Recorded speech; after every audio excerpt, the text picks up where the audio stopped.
What's going on, guys? Pro Wrestling Talk here, back again with another WrestleMania review, and I'm reviewing WrestleMania 8.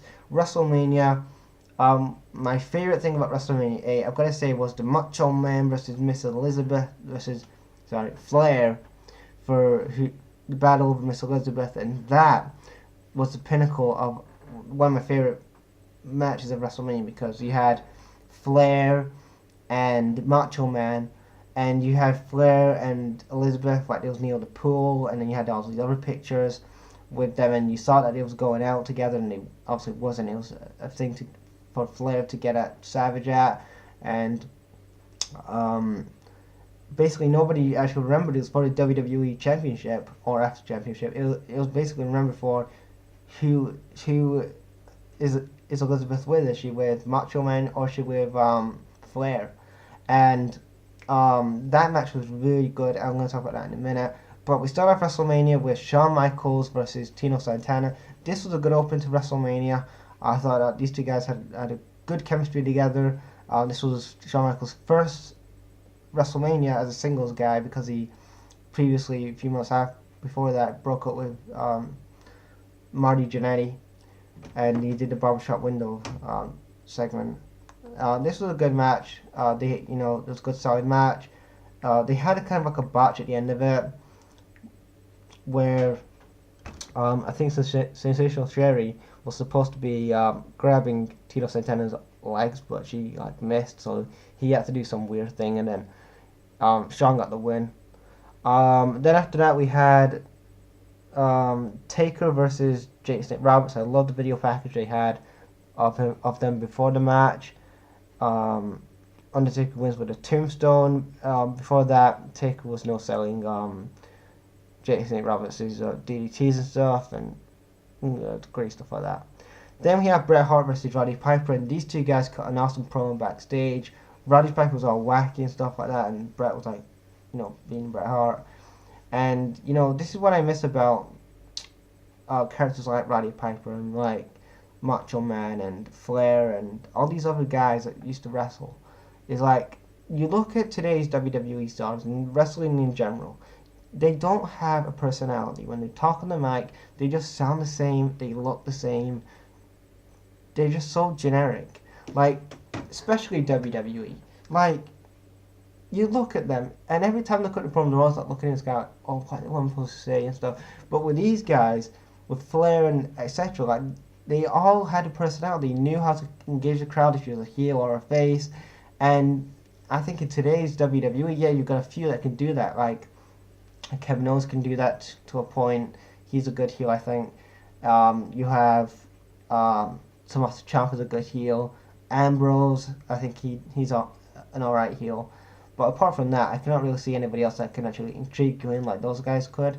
And you look at the roster from yesteryear, and it's like day and night. Like, the yesteryear was awesome with the personalities, and then today's wrestlers do not have a personality. They're all generic and the same. They all want to do spot. But anyway, on to the match. Bret Hart gets the win, and he's the new Intercontinental Champion. Then we have Bret Hart, Jim Duggan, and Santana and Virgil versus the Nasty Boys, the Monty and the Knobs, Brian Knobs. Oh no, sorry. They get the win in the tag match, and then we have the Macho Man Randy Savage, the feud I was talking about earlier in the video. I'm not going to talk about the story again because I just mentioned it not long ago. But this match was a fun match, a lot of little counters. You had Mr. Perfect do his thing where he was kind of distract the ref. And one thing I liked in this was Earl Hebner. Now this is what I don't see from wrestlers that often. Earl Hebner was a fucking G back in the day. Earl Hebner kicks fucking Kurt Henning's hand off the ring ropes. Now, if somebody interferes in today's WWE, especially a ref, and they're up in the grill and they're not fucking taking it, the ref's like, oh no, disqualified, oh, he's gonna attack me. And if Earl Hebner was in that ring, he would just go, you know what? You want a bit of Earl? You want a bit of the Earl? Bam! One for you, son. That's what he would do. And people, I want to see a referee like Earl Hebner in today's WWE and see him take no shit from these wrestlers. So if they're getting pushed around, like fucking Hebner, just go fuck you, man. Like fuck you. So you think I'm gonna squirt with you? I'm gonna have some fisticuffs. Like I want to see Earl Hebner was the fucking G at fucking taking bumps and fucking taking it back to the wrestlers. But this was a really good match. I enjoyed it. The ending becomes where Flair goes for like a knee break or something like that, and then Macho Man counters it into a rope and gets the win with a handful of tights. And then Flair after the match, he's pissed. He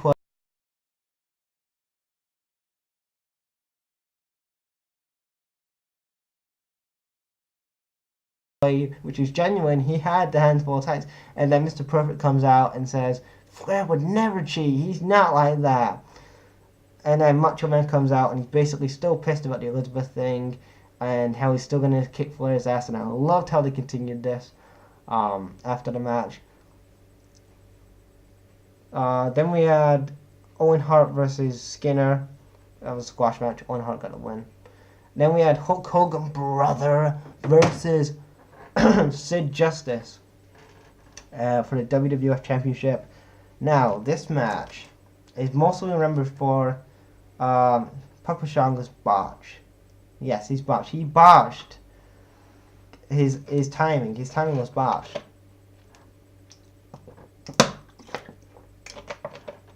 His timing was really botched because he was supposed to come out before Hogan hit the leg drop on Sid Vicious, and he was supposed to attack Hogan, and then obviously Warrior would come out and save the day, and etc. etc. And basically Hogan did the leg drop, and nobody at this point has ever kicked out of the leg drop till Sid did it, and Sid kicked out of the leg drop, and basically he does his shot. So then Papa Shango's got run down dead, like really super late at this point. He's attacking Hogan with Sid Justice. Then a few minutes before the show ends, Warrior comes out, so he's kind of delayed. So they got to throw him out real quick and just let Warrior just save Hogan, and him and Hogan, they fight off Sid and Papa Shango, and that's how WrestleMania ended. Hogan was still the champion, ended in DQ because obviously Papa Shango with his late timing, he cost Sid the match. But yeah, overall, WrestleMania 8, I thought, the match of the night was obviously going to be Macho Man and Flair for the storyline reasons. Hogan and Sid, I like that story. I thought they had a good feud. I loved the video package they had. The Bart Show was really funny. And yeah, what do you guys think about WrestleMania 8? Leave your thoughts in the comments, and I'll check you guys later. Peace.